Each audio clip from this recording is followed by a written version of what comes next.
हाय, welcome back. तो आज बात करेंगे क्रिस्टल फील्ड थियरी के बारे में। What is the crystal field theory? Actually ये थियरी कोऑर्डिनेट कोवेलेंट कंपाउंड्स के लिए प्रपोज नहीं की गई थी, लेकिन कोऑर्डिनेट कोवेलेंट कंपाउंड्स के कुछ कैरेक्टरिस्टिक्स को एक्सप्लेन करने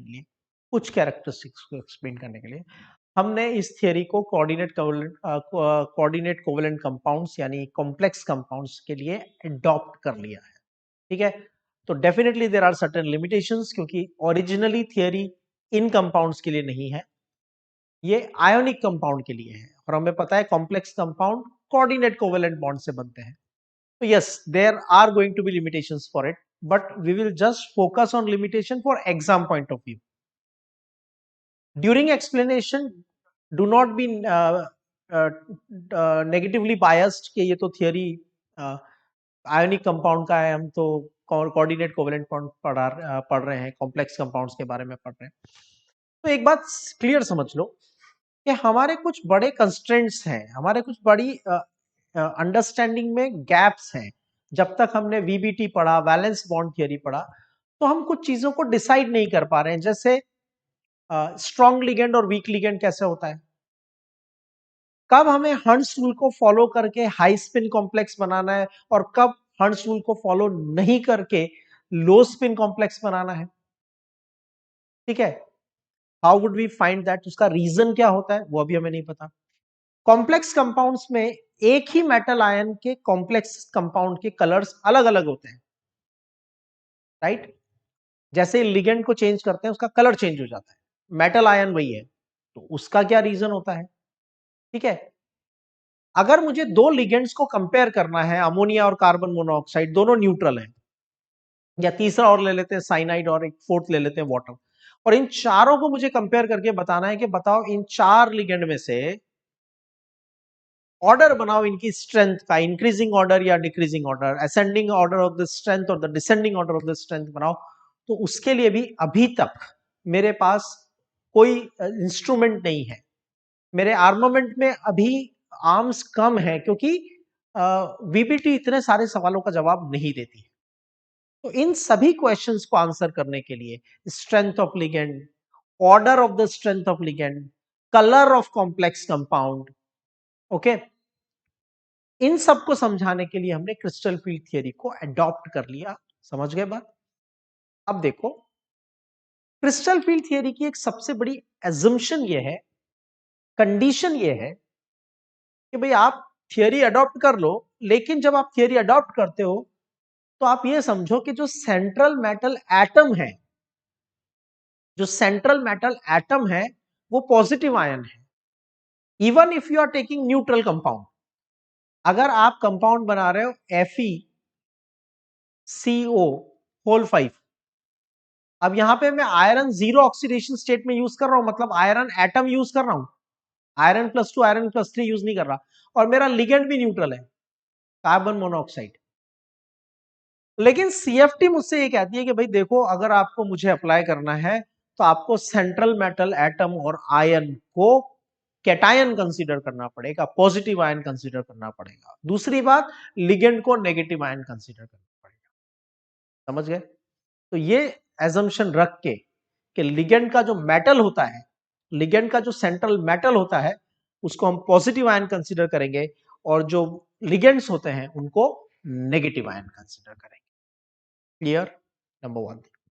नंबर टू, पूरी सीएफटी के सेंट्रल आइडिया में, अंडरस्टैंडिंग पॉइंट ऑफ व्यू से, एक सबसे इंपॉर्टेंट काम, जो चीज हमें काम आती है, वो है डी ऑर्बिटल्स की शेप, उनकी geometries. You should be very clear about the orientation and geometry of dz square, dx square y square, right? dx square z square, dx square y square, पांचों डी ऑर्बिटल्स की geometries में आपको कोई doubt नहीं होना चाहिए, तब आपको क्रिस्टल फील्ड थियरी थोड़ा अच्छे से समझ आएगा। ठीक है, तो नाउ सबसे पहले देखते हैं क्रिस्टल फील्ड थियरी में डी ऑर्बिटल्स की शेप देख लेते हैं पहले एक बार। तो ये d x square y square का मतलब क्या है? ये एक्स एक्सिस है और ये वाई एक्सिस है, and the orbital is aligned on the axis. तो ये हो गया dx square y square. Similar idea is applicable for dz square.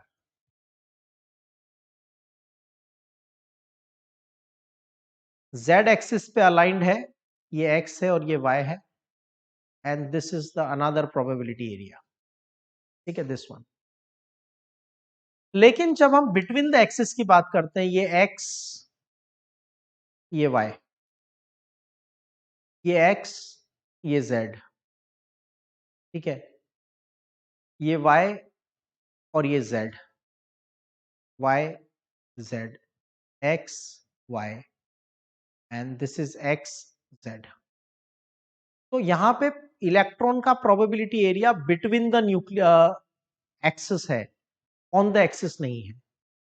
Between the axis है, ऑन द एक्सिस नहीं है. बिटवीन द एक्सिस है, ऑन द एक्सिस नहीं है. तो जब मैं आपको क्रिस्टल फील्ड थियरी समझाता हूं तो मुझे पहले सबसे ये एक्सपेक्टेशन रहती है कि इनकी ज्योमेट्रीज को लेके आपको कोई डाउट नहीं होना चाहिए. Right from your very beginning when you study atomic structure, तब से ये ज्योमेट्रीज आप पढ़ते हो, तो इनके ओरिएंटेशंस आपको क्लियर होने चाहिए.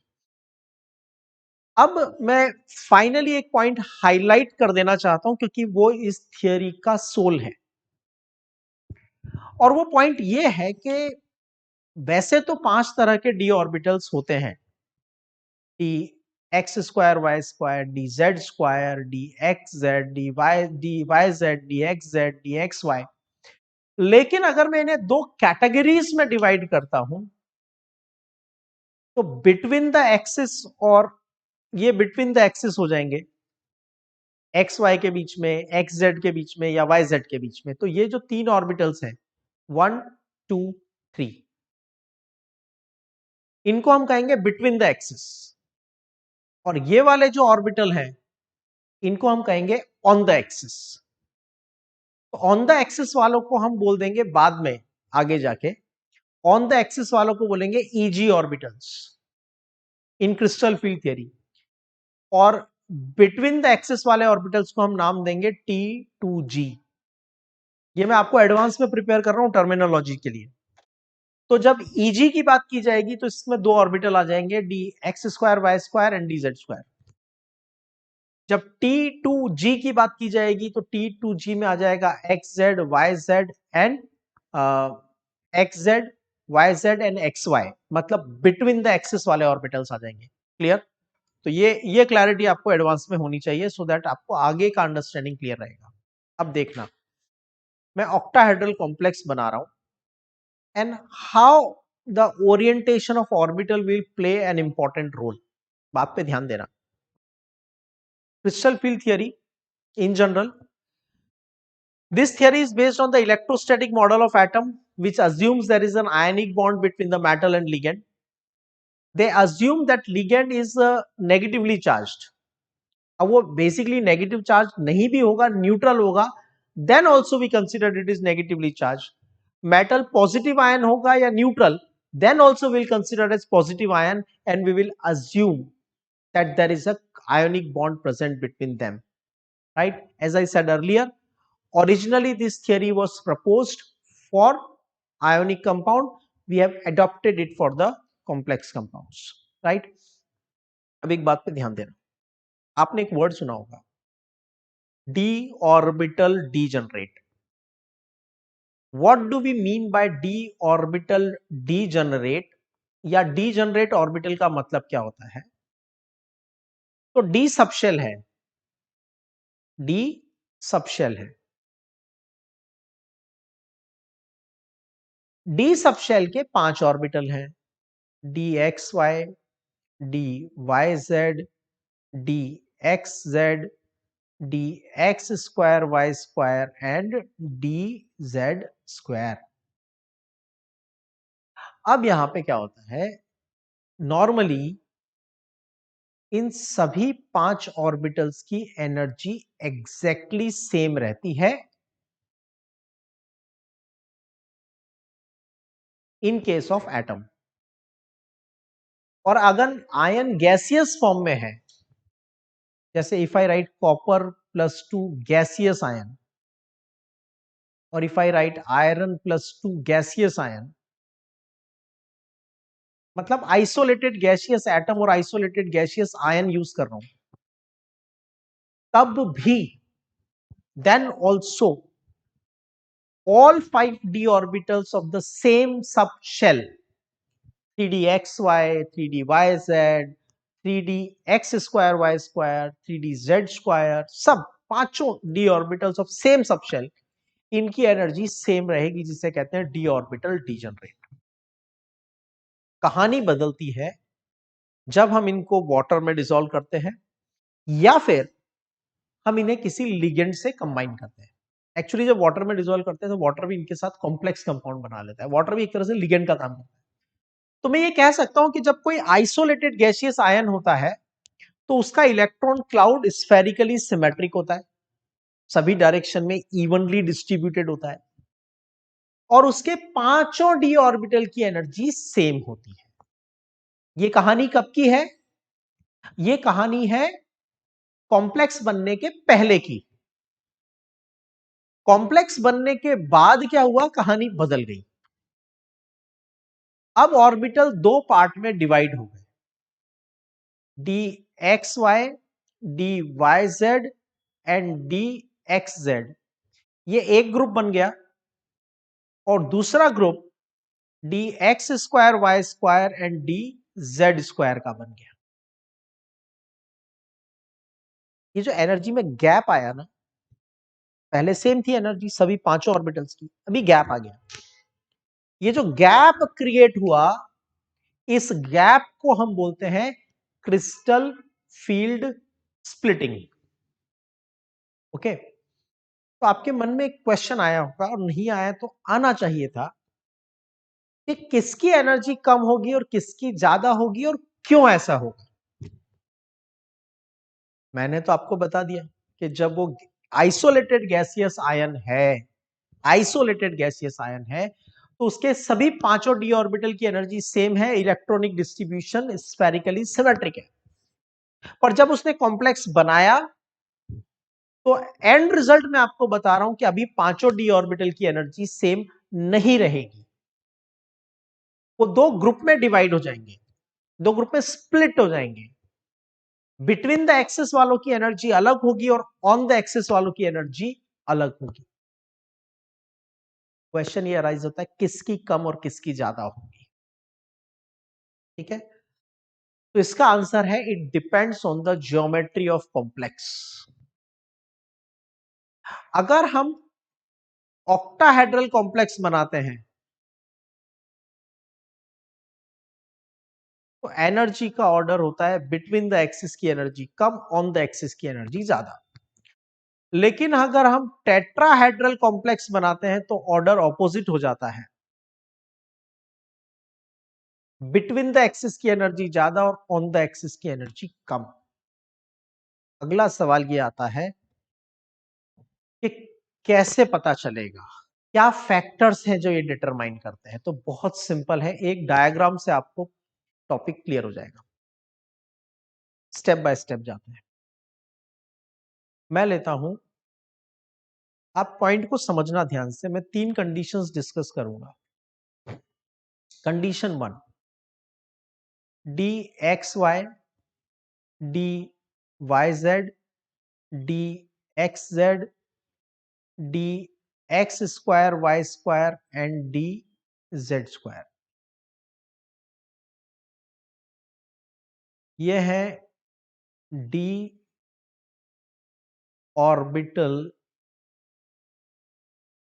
D generate. ये कब एग्जिस्ट करते हैं? आइसोलेटेड गैसियस एटम या आयन में।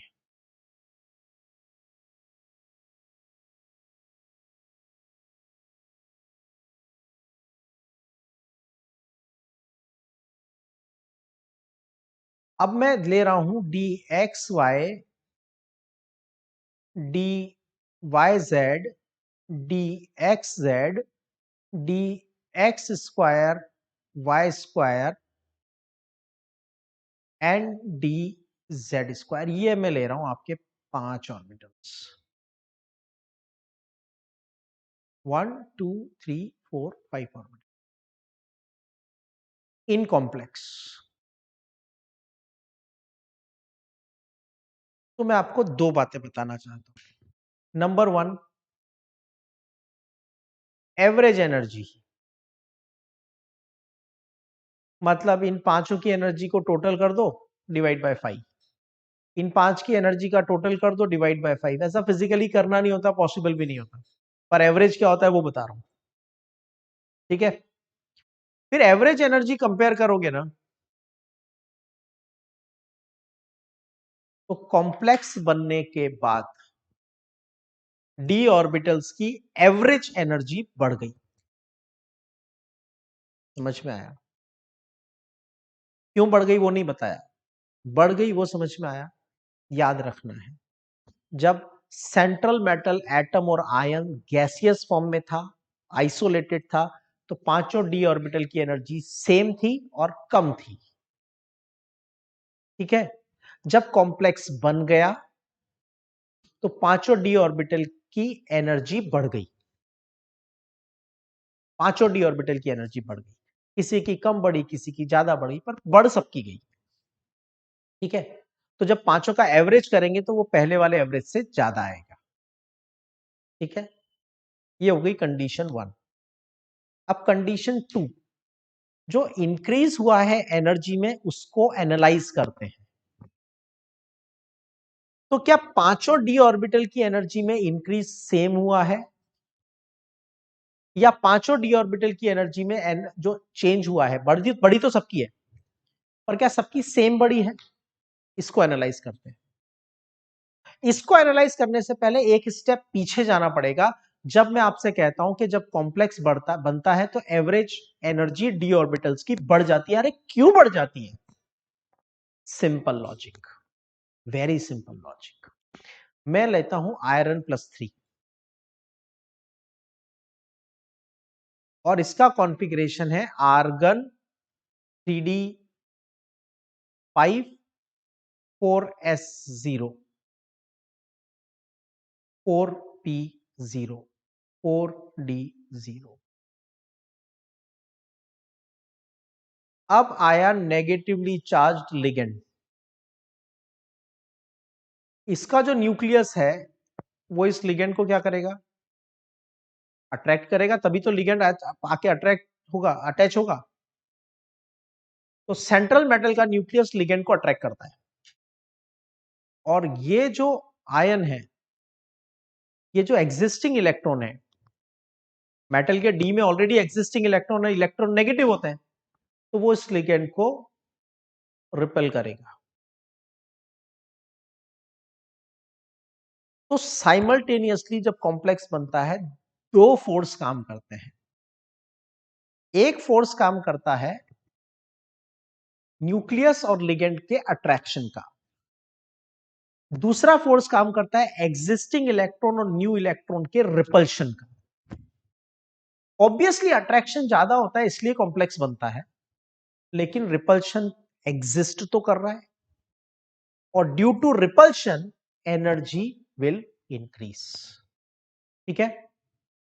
तो we can say repulsion between ligand lone pairs and d orbitals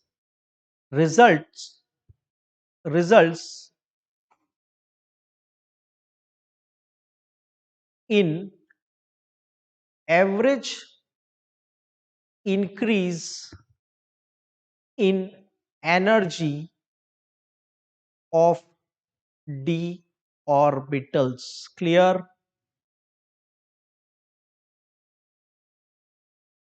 As well as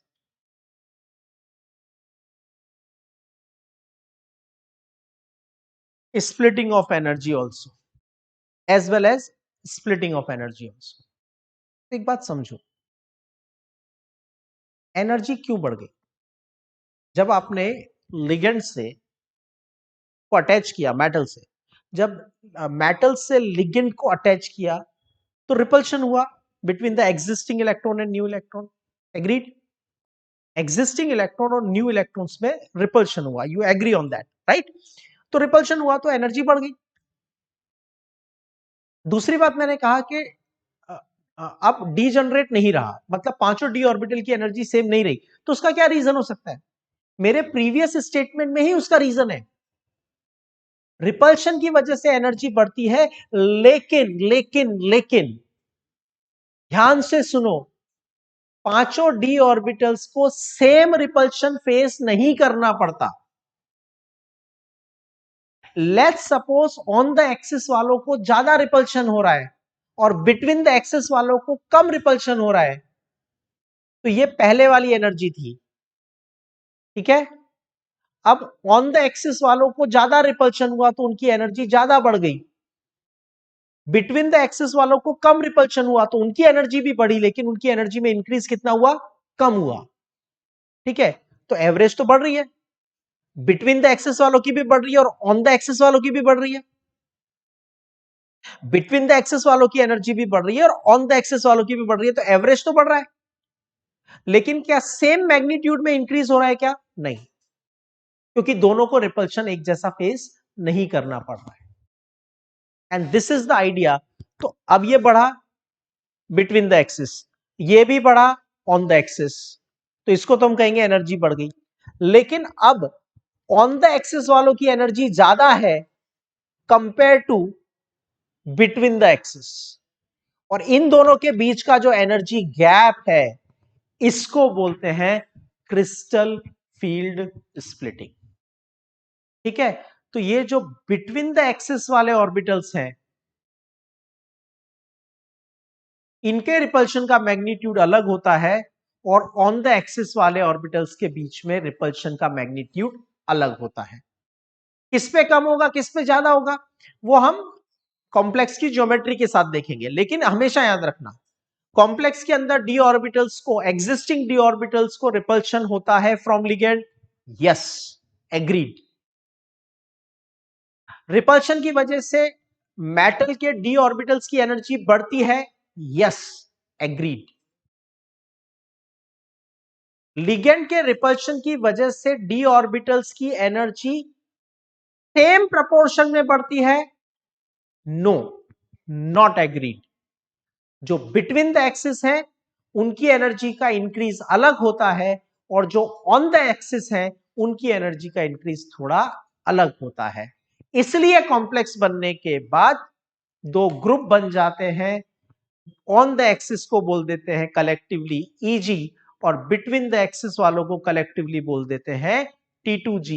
तो मैं शॉर्ट में ये कहूंगा, ईजी और T2G की एनर्जी का जो गैप होता है उसको हम कहते हैं क्रिस्टल फील्ड स्प्लिटिंग, ठीक है? तो मैं आपसे ये कह रहा हूं, एक बार फिर समझा देता हूं, ये 5d ऑर्बिटल है, 1 2 3 4 5, पांचों की एनर्जी सेम है और कम है। जैसे ही कॉम्प्लेक्स बना, एवरेज सबकी एनर्जी बढ़ गई, 1 2 3 4 5। अब ये वाला जो लेवल है ना, ये किसी एक की एनर्जी का लेवल नहीं है, ये एवरेज एनर्जी का लेवल है। अगर मैं आप इसको इंडिविजुअली चेक करोगे, तो पहले के केस में, गैसियस आयन के केस में, कंपैरिजन में, सपोज बिटवीन द एक्सिस वालों की एनर्जी बढ़ गई, बिटवीन द एक्सिस वालों की एनर्जी बढ़ गई, लेकिन एनर्जी में इंक्रीज कम हुआ है, ठीक है? तो बिटवीन द एक्सिस वालों की एनर्जी बढ़ी है, लेकिन इसके कंपैरिजन में एनर्जी बढ़ गई लेकिन इंक्रीज कम हुआ है, और ऑन द एक्सिस वालों की एनर्जी भी बढ़ी है लेकिन इंक्रीज ज्यादा हुआ है। तो ये हो गए Eg और ये हो गए T2G, और ये जो दोनों की एनर्जी का गैप है, इसको कहते हैं crystal field splitting. I hope this concept is clear, ठीक है? क्योंकि हम इसके बारे में और ज्यादा बहुत डिटेल में बात करने वाले हैं, लेकिन एक प्राइमरी आइडिया आपको रहेगा तो आपको नोट्स की लैंग्वेज ज्यादा अच्छे से समझ में आएगी। That is the reason I am showing you all that. Crystal field splitting in the octahedral complexes. Okay, so crystal field splitting in octahedral complex. सबसे पहले ligands viewed on the point charges, हम ligand को consider करेंगे negatively point charge, ये मैंने आपको पहले भी बोल दिया था। अब ध्यान से देखना नेक्स्ट, ये एक ऑक्टाहेड्रल कॉम्प्लेक्स है, ठीक है। इस ऑक्टाहेड्रल कॉम्प्लेक्स में मैंने 6 लिगेंड अटैच किए हैं। ये एक ऑक्टाहेड्रल कॉम्प्लेक्स है, यहां पे सेंट्रल मेटल M बना देते हैं पहले, और ये 1 2 3 4 5 6, और इससे ये 6 लिगेंड अटैच हैं। अब इसी डायग्राम को, इसी स्ट्रक्चर को मैं आपको शो करता हूं, लेकिन 5 अलग अलग, इसी स्ट्रक्चर को 5 टाइम्स शो करूंगा, क्योंकि एक बार मैं यूज करूंगा ओनली dz² ऑर्बिटल, क्योंकि सभी ऑर्बिटल एक डायग्राम में बना दूंगा तो आपको समझ में नहीं आएगा। सेकेंड टाइम में यही कॉम्प्लेक्स बनाऊंगा, लेकिन उसमें ऑर्बिटल्स कौन से यूज करूंगा, dx² y²। Third time, fourth time, fifth time same complex है, सेम मेटल है, सेम लिगेंड है, रिप्रेजेंट बार बार कर रहा हूं। एक बार dxy लेके कर रहा हूं, एक बार dyz लेके कर रहा हूं, एक बार dxz लेके कर रहा हूं। बेसिक आइडिया समझो, ये वाला है dz², ठीक है, ये dz² है, और ये लिगेंड आ रहा है, ये dz² है, और ये लिगेंड आ रहा है ऊपर से, हेड ऑन आ रहा है, ठीक है, डायरेक्ट उसी डायरेक्शन में आ रहा है। सेम यहां पे देखो, ये लिगेंड जा रहा है, और ये dx² y² ऑर्बिटल है, dx² y² ऑर्बिटल है,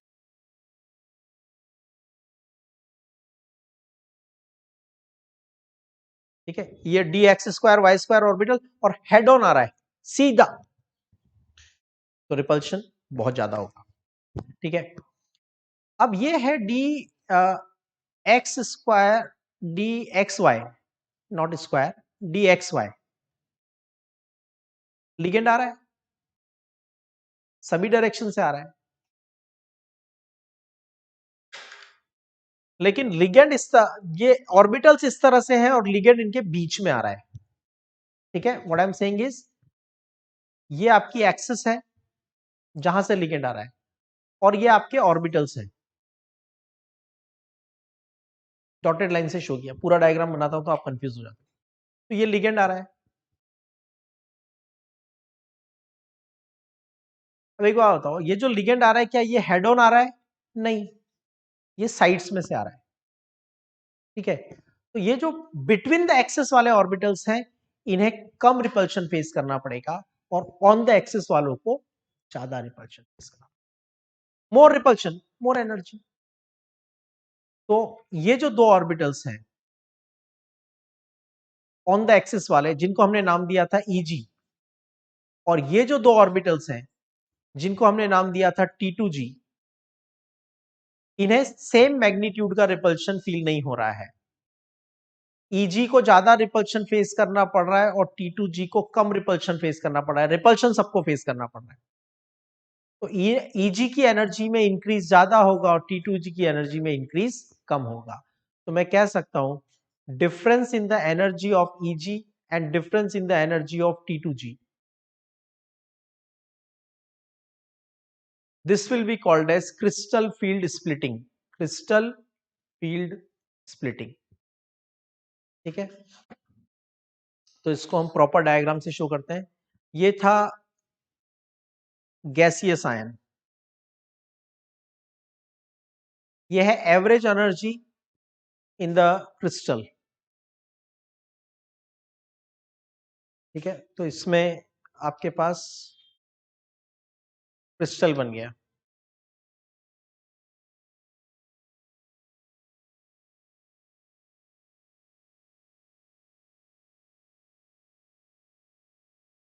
सॉरी, इसमें हम लिगेंड अटैच कर देते हैं। n number of ligands.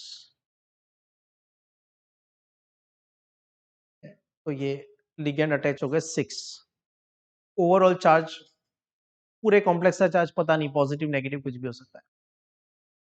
ये जो दो ऑर्बिटल्स हैं इनको कहेंगे Eg, और ये जो तीन ऑर्बिटल्स हैं इनको कहेंगे T2G। और Eg और T2G की एनर्जी का जो गैप होगा उसको कहेंगे डेल O।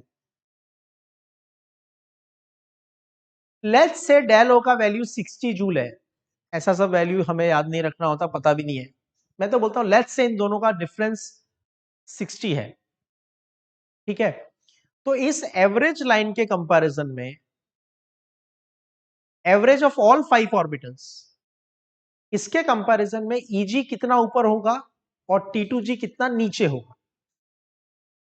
तो टोटल गैप 60 है, तो एवरेज लाइन के ऊपर गैप होगा 3/5 डेलो, और एवरेज लाइन के नीचे गैप होगा 2/5 डेलो।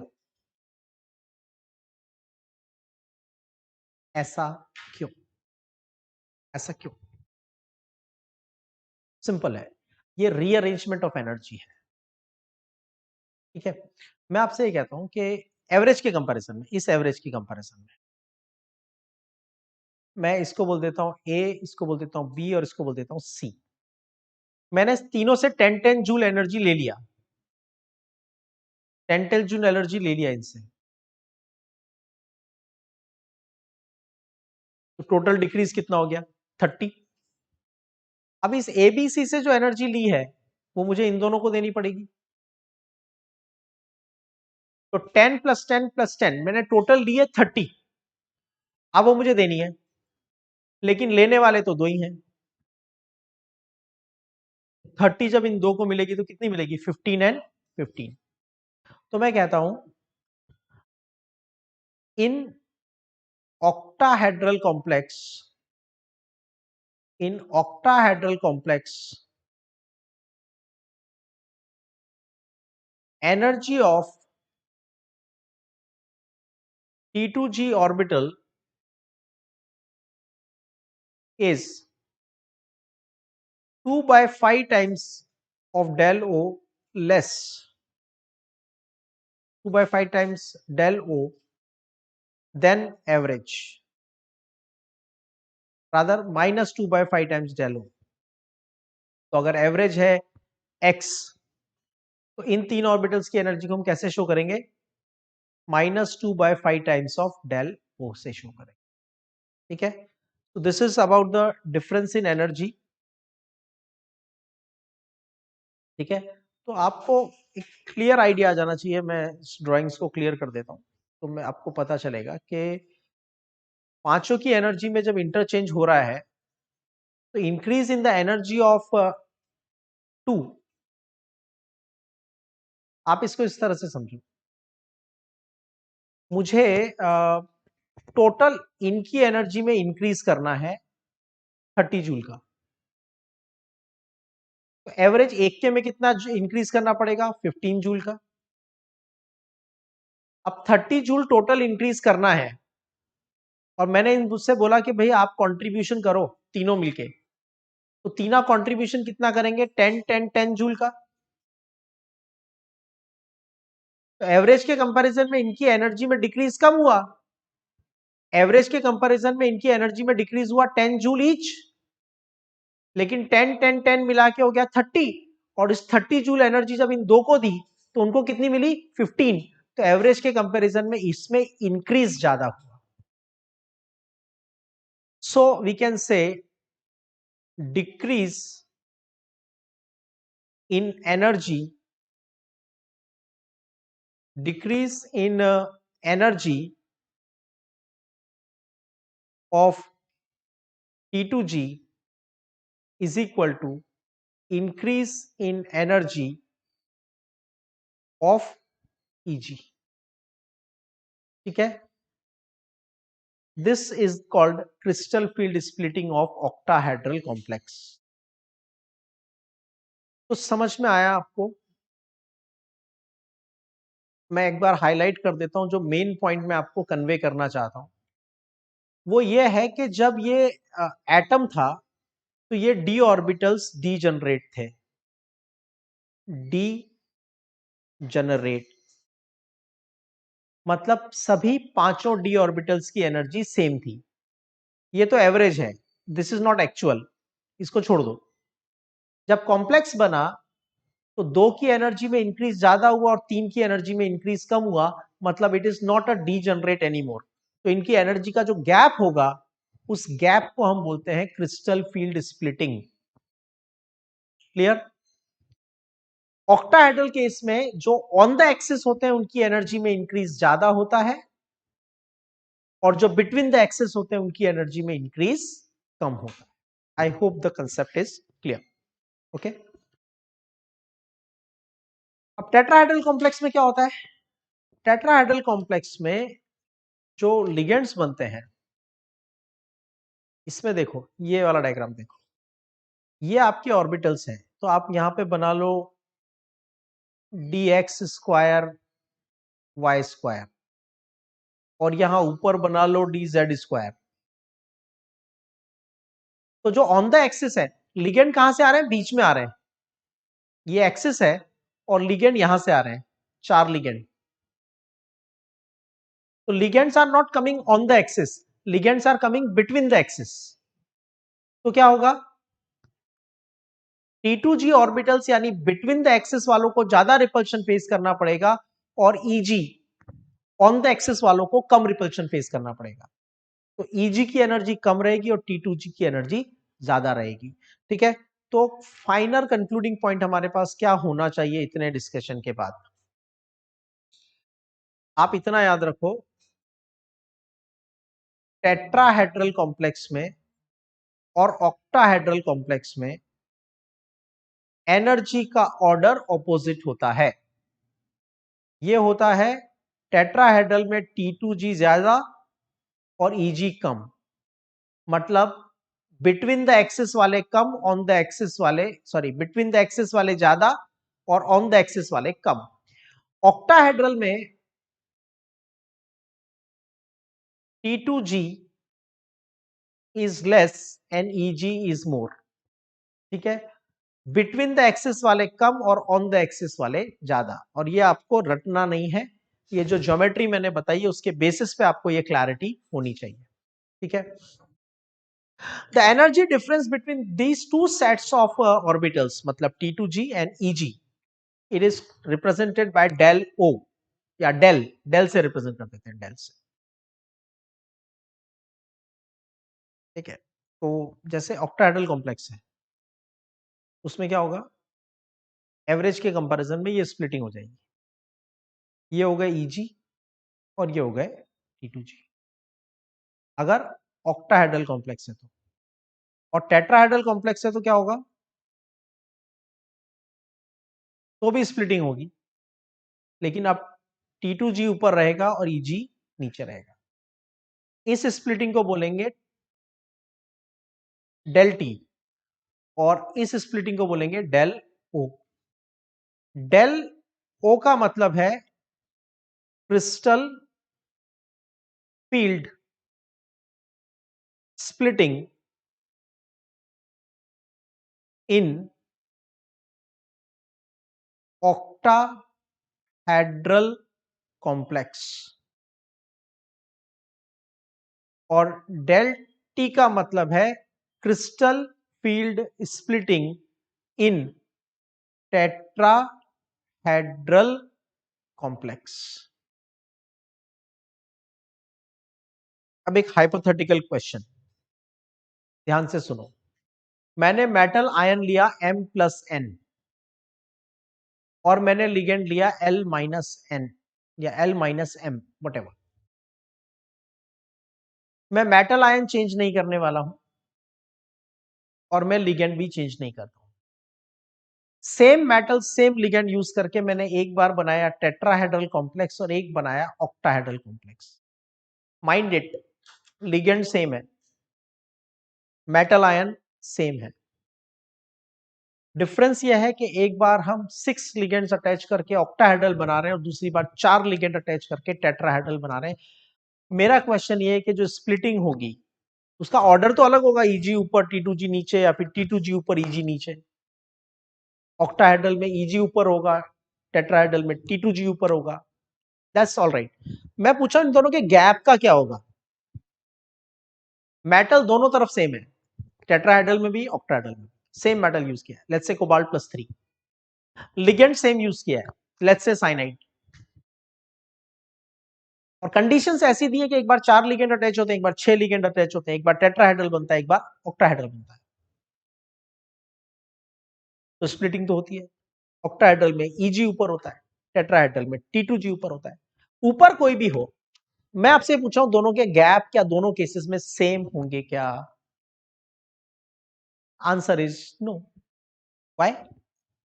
अरे भाई मेटल सेम है, लिगेंड सेम है, लेकिन उसका नंबर तो अलग है। ऑक्टाहेड्रल में 6 लिगेंड आ रहे हैं, ज्यादा रिपल्शन क्रिएट करते हैं, और टेट्राहेड्रल में 4 लिगेंड आ रहे हैं, कम रिपल्शन क्रिएट करते हैं।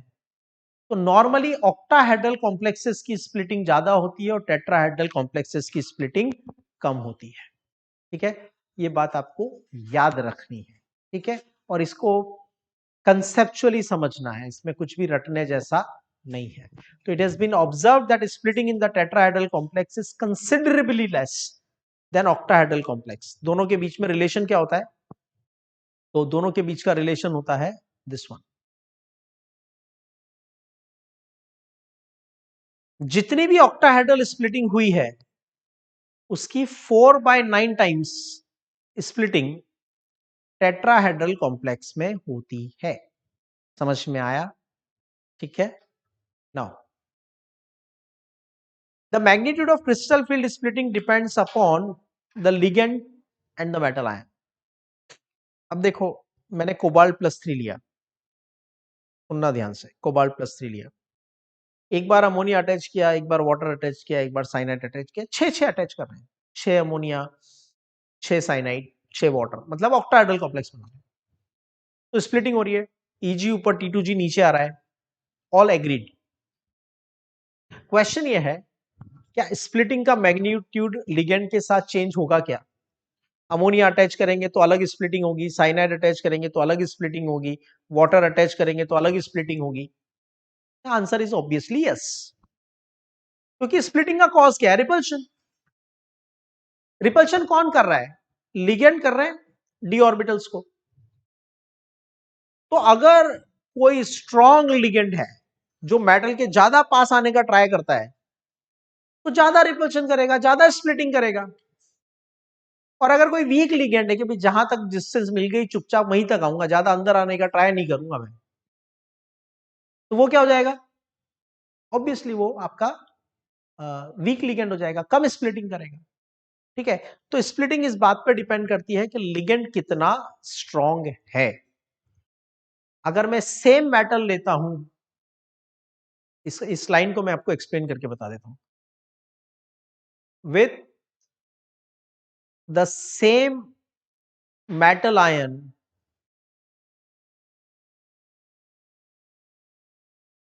with the same metal ion, ammonia and cyanide give different crystal field splitting of octahedral type। ठीक है, तो लिगेंड बदलेगा तो लिगेंड बदलने के साथ स्प्लिटिंग का मैग्नीट्यूड भी बदल जाएगा। राइट, इन शॉर्ट, कुछ लिगेंड्स कम स्प्लिटिंग करेंगे, कुछ लिगेंड्स ज्यादा स्प्लिटिंग करेंगे। जैसे जैसे स्प्लिटिंग का मैग्नीट्यूड बढ़ता है लिगेंड चेंज होने के साथ, वाटर कम स्प्लिटिंग करता है, अमोनिया ज्यादा स्प्लिटिंग करता है। तो मैं कहूंगा वाटर एक वीक लिगेंड है और अमोनिया एक स्ट्रॉन्ग लिगेंड है। ठीक है, in general ligands can be arranged in a series. अब आप ऐसे करके पूरी सीरीज बना लो। ठीक है, जो सबसे कम स्प्लिटिंग करता है वो वीक, उससे ज्यादा जो स्प्लिटिंग करता है वो थोड़ा स्ट्रॉन्ग, जो उससे ज्यादा स्प्लिटिंग करता है वो और ज्यादा स्ट्रॉन्ग, जो उससे भी ज्यादा स्प्लिटिंग करता है उससे भी ज्यादा स्ट्रॉन्ग। तो that's, you can make an increasing order, और उसे कहते हैं स्पेक्ट्रोकेमिकल सीरीज। ओके, तो iodide, bromide, sulphide, thiocyanide, chloride, nitrate, chloride, oxide, ethanol and oxalate, and water. तो आप इतना याद रखना, आगे जाके बहुत काम आएगा। वाटर और उसके पहले वाले लिगेंड्स सभी वीक की कैटेगरी में आते हैं,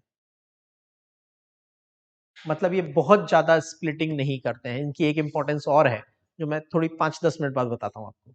पर आप ये सीरीज में याद रखना, स्पेक्ट्रोकेमिकल सीरीज में वाटर और उसके पहले आने वाले लिगेंड्स वीक की कैटेगरी में आते हैं, और वाटर के बाद आने वाले सभी लिगेंड्स स्ट्रॉन्ग की कैटेगरी में आते हैं। क्लियर? ये सीरीज आपको लर्न करनी है, ठीक है। Now, electron structure of the complex according to the crystal field theory. The electronic configuration of the complex will depend. देखो इधर मैं आपको एक बात बताता हूँ, चलो डायरेक्ट एक्सप्लेन करता हूँ मैं आपको, ठीक है। एक काम करते हैं, चलो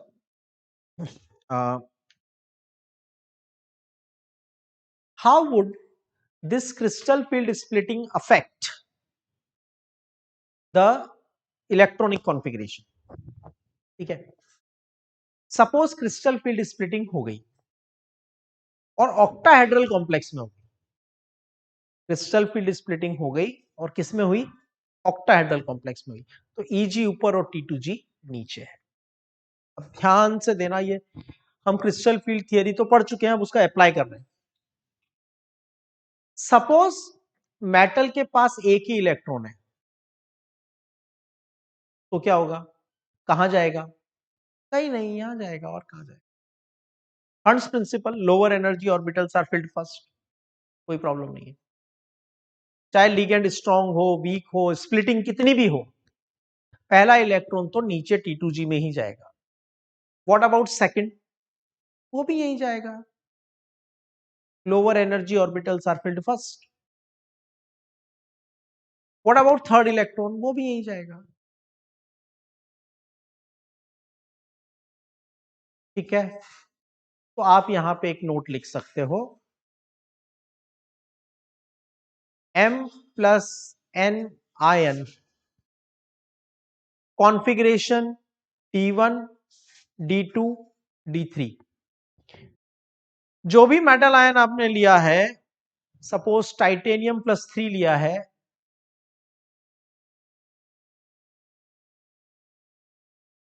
तो उसका कॉन्फ़िगरेशन होगा 3D14S0, राइट? तो D1 हो गया। तो M प्लस आयन में अगर D1 D2 D3 है,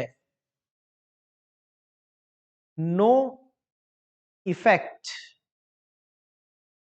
ऑफ स्ट्रॉन्ग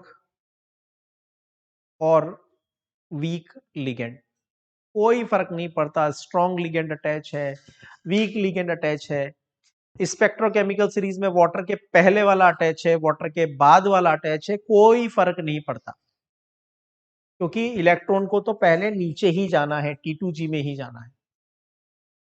अब ये वाला जो केस है, इसको मैं बोल रहा हूं वीक लिगेंड का केस है।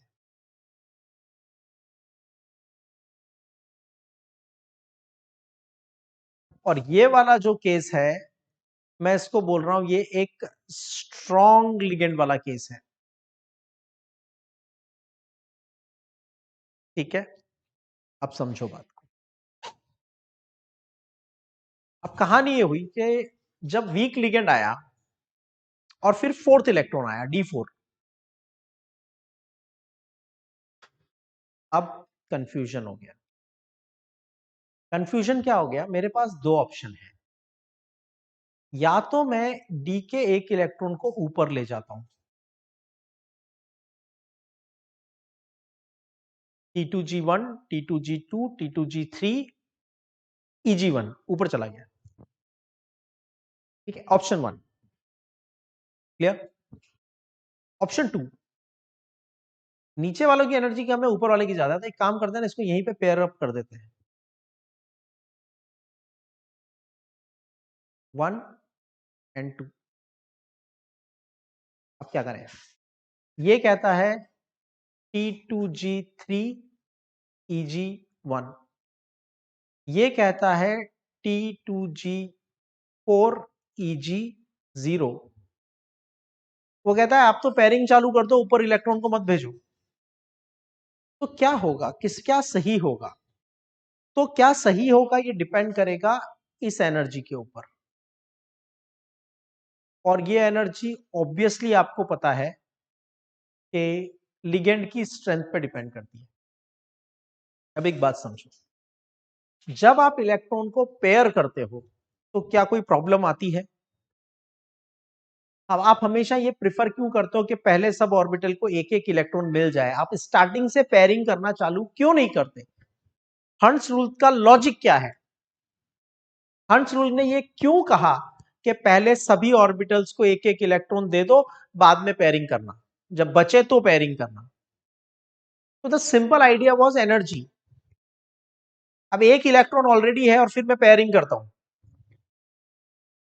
तो रिपल्शन होगा ना। उस रिपल्शन को ओवरकम करने के लिए थोड़ी एनर्जी देनी पड़ेगी, उसको कहेंगे पेयरिंग एनर्जी। ठीक है, आप सिंपल लॉजिक है, आप अपने घर अपने रूम में आराम से रिलैक्स हो, ठीक है, एंड सडनली आपके पेरेंट्स आपको आके बताते हैं कि भाई देखो ऐसा है कि आज कोई गेस्ट आ रहे हैं और वो 2 दिन तुम्हारे ही रूम में रहेंगे, तो तुम हैप्पीली ग्रेसफुली एक्सेप्ट तो नहीं कर लेते? 99.99% केसेस में आप क्या कहते हो? नहीं नहीं मुझे नहीं चलेगा, you repel the things. Then what happens? They apply some sort of force और सम सॉर्ट ऑफ ब्राइब और कुछ, या तो प्यार से समझाएंगे थोड़ा ब्राइब, क्या रे चल ये ले लेना वो ले लेना, ऐसा ऐसा कुछ बोलेंगे, या फिर वो क्या बोलेंगे, फोर्स लगाएंगे, अपनी पावर दिखाएंगे। ठीक है, तो अब क्या हो रहा है, वो आपको अपनी पावर दिखा रहे हैं, डेल ओ, और आप अपनी पावर दिखा रहे हो पेयरिंग एनर्जी, आपकी अपनी डिमांड है। अब क्या होगा, अगर पेयरिंग एनर्जी बहुत ज्यादा है, आपकी डिमांड्स बहुत ज्यादा है, ठीक है, अपने पास इलेक्ट्रॉन को पेयरिंग करने के लिए आप बहुत ज्यादा गुस्से में हो, और your demand is very high कि मुझे ये लाके दो, वो लाके दो, एक्सबॉक्स लाके दो, आईपैड लाके दो, तो मैं किसी को अपने साथ रहने दूंगा। पेरेंट कहेगा नहीं भैया, इससे तो अच्छा मैं होटल में नहीं रुका दूंगा, तेरे पास सब खाने से अच्छा एक आईपैड लाके दूंगा तेरे को, इससे अच्छा तो एक्सबॉक्स लाके दूंगा, इससे अच्छा मैं उसको होटल में रुका दूंगा। मतलब your demand is very high, pairing की डिमांड आपकी बहुत ज्यादा है, कंपेयर टू दैट जो स्प्लिटिंग एनर्जी है वो बहुत कम है, क्योंकि लिगेंड वीक है। तो उसने ये जो स्प्लिटिंग किया है, मतलब उस इलेक्ट्रॉन को ऊपर भेजना आसान है, वहीं के वहीं पेयर करना मुश्किल है। डैलो कम है ना, मतलब वीक लिगेंड। तो वीक लिगेंड के केस में जब हम कंपेयर करते हैं कि ऊपर भेजेंगे तो डेलो देना पड़ेगा, होटल में रुकाएंगे तो डेलो पे पैसा पे करना पड़ेगा, और इसके रूम में रुकाएंगे तो पेयरिंग एनर्जी देनी पड़ेगी। बोलो भैया क्या चाहिए? तो जो चीपर डील होगी वही करेंगे ना। ठीक है, तो पता चला कि भैया होटल का रूम तो 4-5 हजार में आ रहा है, तुम तो एक्सबॉक्स मांग रहे हो, तुम्हारी कॉस्ट तो बहुत ज्यादा है, तो तुम्हें एक्सबॉक्स भी नहीं मिलेगा, गेस्ट भी तुम्हारे रूम में नहीं आएगा, क्योंकि तुम्हारा रिपल्शन बहुत ज्यादा था। ठीक है, तो वो होटल गेस्ट, जो गेस्ट है वो होटल में चला गया, हायर एनर्जी ऑर्बिटल में चला गया, क्योंकि लिगेंड वीक था, ऊपर भेजना आसान था, पेयरिंग करने के लिए ये वाला इलेक्ट्रॉन बहुत ज्यादा एनर्जी डिमांड कर रहा था। ठीक है, तो ऐसे केस में क्या होता है, वीक लिगेंड के केस में पहले इलेक्ट्रॉन T2G में जाते हैं, जब T2G को एक एक इलेक्ट्रॉन मिल जाता है तो फिर इलेक्ट्रॉन EG में जाते हैं, और उसके बाद अगर कोई और इलेक्ट्रॉन आया, जैसे एक सबको एक एक इलेक्ट्रॉन मिल गया, अब 6th इलेक्ट्रॉन आया, तो अब तो कोई रास्ता ही नहीं है, अब पेयरिंग करो एक एक करके। तो वीक लिगेंड में हमेशा याद रखना, पहले 3 इलेक्ट्रॉन तो T2G में जाएंगे, 4th और 5th इलेक्ट्रॉन ऊपर जाएगा, क्योंकि वीक लिगेंड है। नॉर्मल कंसिडर करना है आपको, पहले T2G को एक एक, फिर EG को एक एक, फिर T2G की पेयरिंग, फिर EG की pairing, in case of week ligand. Strong ligand में क्या होगा? स्ट्रॉन्ग लिगेंड में पेयरिंग की डिमांड कम है, होटल की कॉस्ट बहुत ज्यादा है, गेस्ट को होटल में रुकाना बहुत कॉस्टली पड़ रहा है, आपकी तो कोई छोटी मोटी डिमांड है, एक डेयरी मिल्क दिला देना बस, ठीक है, खुश, इतने में ही, ठीक है। तो क्या होगा? डेयरी मिल्क सस्ता है ना एक होटल में रुकवाने से तो अच्छा। तो ऊपर भेजोगे तो डेलो एनर्जी देनी पड़ेगी, ज्यादा एनर्जी देनी पड़ेगी, पेयर करोगे तो कम एनर्जी देनी पड़ेगी, तो अच्छा है पेयर कर दो। तो फोर्थ इलेक्ट्रॉन ईजी को नहीं मिलेगा, फोर्थ इलेक्ट्रॉन किसको मिलेगा? T2G को। फिफ्थ इलेक्ट्रॉन भी किसको मिलेगा? T2G को। सिक्स्थ इलेक्ट्रॉन भी किसको मिलेगा? T2G को। मतलब 6 इलेक्ट्रॉन तक ईजी का नंबर ही नहीं आया, सारे इलेक्ट्रॉन T2G को चले गए। अब 1 एंड 2 3 एंड 4, बचे हुए लास्ट के 4 इलेक्ट्रॉन जाएंगे ईजी के केस में, ठीक है। तो हम इसको एक बार थोड़ा सा और समराइज कर लेते हैं, ठीक है। तो ये हमारा समरी बनता है कि 4 इलेक्ट्रॉन्स हैं, D4 कॉन्फ़िगरेशन है, स्प्लिटिंग बहुत हाई है क्योंकि ये एक स्ट्रॉन्ग लिगेंड है, स्प्लिटिंग कम है क्योंकि ये एक वीक लिगेंड है। स्प्लिटिंग बहुत ज्यादा है तो इलेक्ट्रॉन को ऊपर ले जाने में डिफिकल्ट है, फोर्थ इलेक्ट्रॉन ऊपर नहीं जाएगा, उसको बेटर है यहीं पेयरिंग कर दो, फिफ्थ को भी यहीं कर दो, सिक्स्थ को भी यहीं कर दो, जब नीचे जगह ना बने तब ऊपर यूज करना। और वीक लिगेंड के केस में कोई प्रॉब्लम नहीं है, नीचे एक एक इलेक्ट्रॉन हो गया तो पहले ऊपर एक एक और दे दो, जब सबके पास एक एक हो जाएगा तो नीचे से वापस पेयरिंग चालू करेंगे, ठीक है। तो देखो मैं आपको एक और बताता हूं, मैं 2 पार्ट में डिवाइड कर दिया, T2G T2G की एनर्जी कम, Eg की ज्यादा, T2G Eg and T2G Eg। पहला इलेक्ट्रॉन किस में जाएगा? T2G में। कब? स्ट्रॉन्ग लिगेंड या वीक लिगेंड? Any ligand. दूसरा इलेक्ट्रॉन T2G में जाएगा, स्ट्रॉन्ग लिगेंड और वीक लिगेंड? एनी लिगेंड, क्योंकि T2G की एनर्जी कम है। थर्ड इलेक्ट्रॉन किस में जाएगा? T2G में जाएगा, क्यों? एनर्जी कम है। स्ट्रॉन्ग लिगेंड और weak ligand? Any ligand. For both strong and weak ligands कहानी इसके बाद बदल जाएगी, ठीक है। कहानी में क्या बदलेगा अब? तो कहानी में हम थोड़े से कैरेक्टर्स बदल देते हैं और हम कर देते हैं D3 तक कोई प्रॉब्लम नहीं थी, D4 D5 D6 D7 T2G T2G EG, ये वीक वाला केस है और ये स्ट्रॉन्ग वाला केस है, T2G एंड EG। फिर ये T2G and then EG, T2G EG, T2G EG, okay. अब वीक लिगेंड में तो क्या होगा? पहले 3 इलेक्ट्रॉन यहां चले गए, अभी ऊपर खाली पड़ा है, पेयरिंग मत करो, ऊपर भेज दो। 3 इलेक्ट्रॉन यहां चले गए, अब ऊपर भेज दो। अब सबके पास एक एक इलेक्ट्रॉन हो गए, T2G में 3 ऑर्बिटल होते हैं, उनके पास 3 इलेक्ट्रॉन, EG में 2 ऑर्बिटल होते हैं, 2 इलेक्ट्रॉन, ठीक है। अब सिक्स्थ में क्या होगा?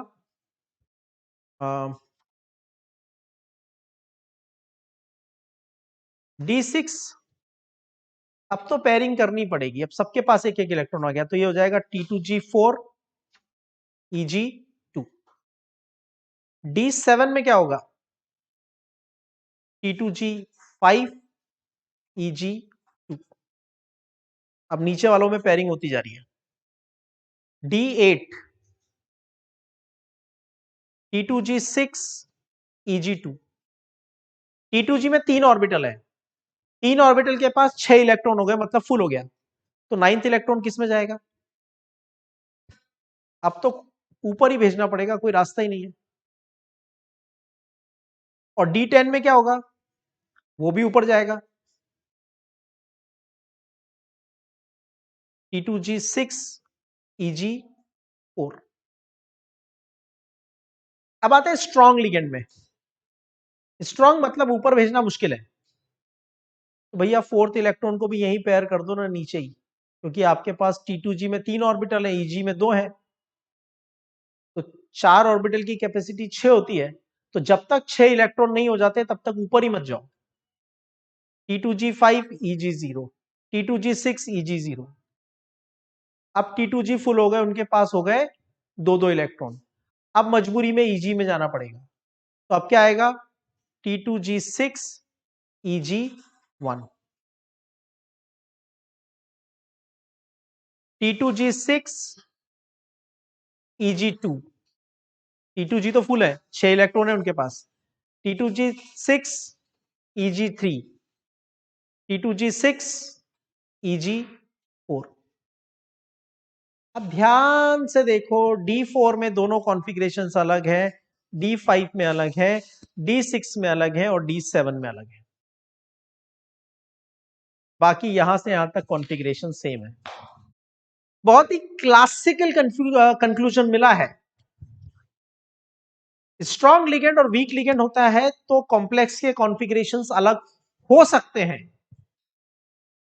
लेकिन अगर मेटल के पास D1, D2, D3, D8, D9, D10 है तो कॉन्फ़िगरेशन में कोई चेंज नहीं आता है। मैं आपको एक बार फिर बता देता हूं, एक कंक्लूड कर लेते हैं।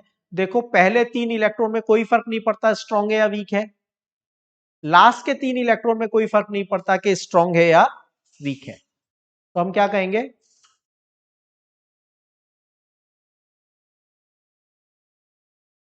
इसको कंक्लूड करके हम कहेंगे सेंट्रल मेटल एटम और ion configuration will be different only will be different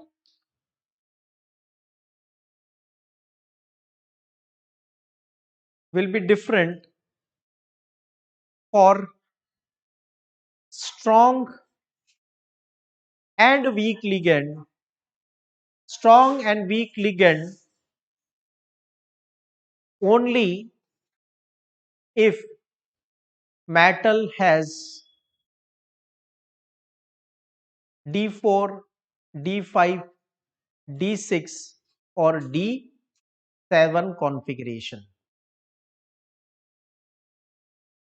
ये वाला कॉन्फ़िगरेशन होगा तो स्ट्रॉन्ग लिगेंड के केस में कॉन्फ़िगरेशन अलग आएगा, वीक लिगेंड के केस में कॉन्फ़िगरेशन अलग आएगा।